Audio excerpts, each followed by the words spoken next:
আসৌমলি ওয়া আনা আজজি বিহি ওয়া আনা উজজা বিহি, যে রোজা একমাত্র আমার জন্য। দেখেন মুফাসসিরিন কেরামে লেখেন অন্যান্য যত সমস্ত ইবাদত আছে প্রত্যেকটা ইবাদতের সওয়াব নির্ধারিত আছে এবং সেই সবগুলো আল্লাহ পাক রব্বুল আলামিন ফেরেশতার মাধ্যমে দান করবেন, কিন্তু একমাত্র রোজা সেই রোজার সব নির্ধারিত নাই এবং কোনো মাধ্যম দ্বারা দিবেন না, স্বয়ং আল্লাহ পাক রব্বুল আলামিন দান করবেন, নিজ হাতে তার সব দান করবেন। এই জন্য ওয়া আনা উজাবির এক ব্যাখ্যা হইল যে স্বয়ং আমি আল্লাহই তার প্রতিদান, যে রোজা রাখবে তার প্রতিদান স্বয়ং আমি আল্লাহ, অর্থাৎ আমার সন্তুষ্টি তার জন্য চির অবতারিত। সেই জন্য এখন রমজান মাস যেহেতু আমাদের সামনে আসতেছে, আমরা প্রত্যেকে এখন যারা বসা আছি ওয়াদা করে নি যে ইনশাআল্লাহ একটা রোজা ভাঙতাম না। সামনে থাকতে আছি এই সব কিছু কাটিবেন না, আমি সব নিয়ে এসেছি। রসুলের জন্য জিজ্ঞেস করবো ঘরে কি রেখে আসলা, তোমার পরিবারের জন্য কি রেখে সব হয়তো তারপর প্রস্তুতির জন্য বলে আমার ঘরে আল্লাহ রসুলকে রেখে আসছি। তুমি বুঝতে পেরেছি সম্ভব না, হয়তো তুমি বলে কি করছে বুঝে নিতে সম্ভব না, বুঝে আসছে বোঝা মানতাম না। তা আমি সরকার বলতেছি যে কথাটা বলতেছিলাম যে রমজানকে উৎসবের সামনে রেখা যে হয়তো তোমার সিদ্ধিকার জন্য বলতেছেন তোমার জীবনে আর আমার জীবনে যত ইবাদত ছিল, আমার জীবনে যত ইবাদত করছি ওই সমস্ত ইবাদতের সব তোমাকে দেওয়া দিব। তুমি আবু বকর যদি তোমার জীবনের একটা রাত্রের ইবাদত আমাকে দিয়ে দাও, এক রাত্রে ইবাদত, কয় রাত্রে? আর তোমার কি বলতেছে উনার জীবনের ইবাদতের মধ্যে সবের কথা নাই। হ্যাঁ, আমার সমগত সহ সারা জীবনের সমস্ত সব তোমাকে যা দেব, তুমি যদি একটা রাত্রে ইবাদত তোমার আমাকে দিয়ে দাও। কি কোন রাত্রে?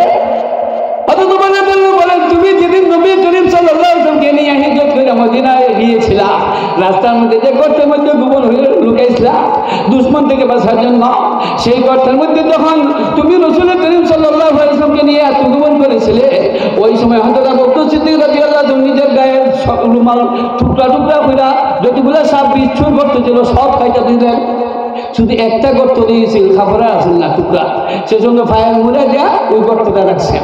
রাখার পরে ওই গর্তের ভিতরে যত সাপ বিচ্ছু ছিল রাসূল করিম সাল্লাল্লাহু আলাইহি দেখার জন্য পাগল হয়ে গেছিল, কিন্তু রাস্তা তো নাই বের হওয়ার।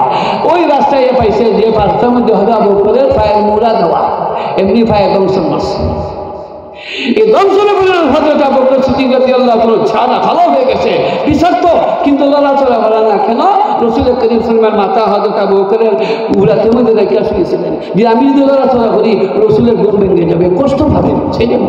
কিন্তু শেষ পর্যন্ত এই ব্যথায় সহ্য করতে না পেরে চোখের পানির ফুটা রাসূল করিম সাল্লাল্লাহু আলাইহি ওয়াসাল্লামের চেহারা মুখাবরকে হয়ে গেছিল। ওই সময় রাসূল দূর থেকে জাগ্রত হয়েছেন, দেখার পরে জিজ্ঞাসা করলেন ও আবু বকর কি হয়েছে? তখন হযরত আবু বকর সিদ্দিক রাদিয়াল্লাহু আনহু ঘটনা বলছেন। বলেন ও আবু বকর, এই রাত্রে তুমি যে সব অর্জন করছো এই সব যদি তুমি আমাকে দিয়ে দাও, আমি সারা জীবনে আমাদের সব তোমাকে দিয়ে দেব।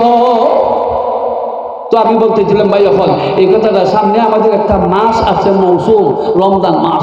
এই রমজান মাসে যদি আমরা ইবাদত যদি 71 এমনি একে অন্য মাসে 70টা নফল আর রমজানের একটা নফল সমান, অন্য মাসের ফরজ আর রমজানের নফল সমান। রাসূল করিম সাল্লাল্লাহু আলাইহি ওয়াসাল্লাম সূত্র হাদিসের মধ্যে বলেন, এই হাদিসের কথা হইয়া আমি শেষ করছি, আর সমলি ওয়া আনা আজজি বিহি ওয়া আনা উজজা বিহি, যে রোজা একমাত্র আমার জন্য।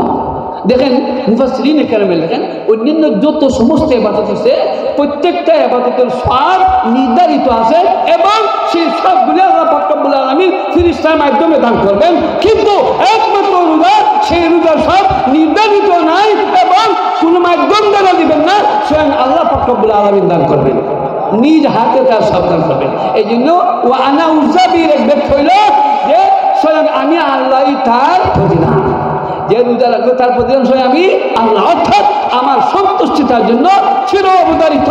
সেই জন্য এখন রমজান মাস যেহেতু আমাদের সামনে আসতেছে, আমরা প্রত্যেকে এখন যারা বসা আছি ওয়াদা করে নি যে ইনশাআল্লাহ একটা রোজা ভাঙতাম না। একটা মাসালা হয়ে আমার কথা শেষ করছি। মুফাসসিরিন কেরাম বলেন রমজান মাসের একটা রোজা যদি কেউ ভাঙে তাহলে মাসালা হইল সে 61টা রোজা রাখতে হবে, 60টা হইল কাফারা, একটা হইল কজা, কয়টা হইল 61টা রাখতে হবে সামনে ধারাবাহিক মধ্যে বাঙ্গালি রাখা হইতো না একবার হইলে এখন সম্ভব এর ফলে মশলা 61টা রাখি নিলে ফরদ আদায় হয়ে যাব কিন্তু মুফাসসিরিনে কেরামে বলেন যে একটা রোজার বদলা যদি সারা জীবন রোজা রাখে তারপর রমজানের একটা রোজার সমতুল্য হবে না খেল লাগি তার কারণ তুমি এই রোজাটা মাংস একবার যদি রাখো রমজান মাস হইবা আর রমজান মাস আইলে তো রমজানের আরেক রোজা আছে না সেই রোজার রমজান হইতে না সেই জন্য ভাই এখন রমজানের রোজার এত মর্যাদা আমরা এই মর্যাদা দিতাম রমজানের ধাতে আমরা সঠিকভাবে হক আদায় হইলাম পরিপূর্ণভাবে তিনটা জিনিসটি ভালো হয়ে বাঁচছে বাইছা রোজাটা রাখতে পারি 1 নম্বরে পানাহার 2 নম্বরে খামাছার 3 নম্বরে পাপাছার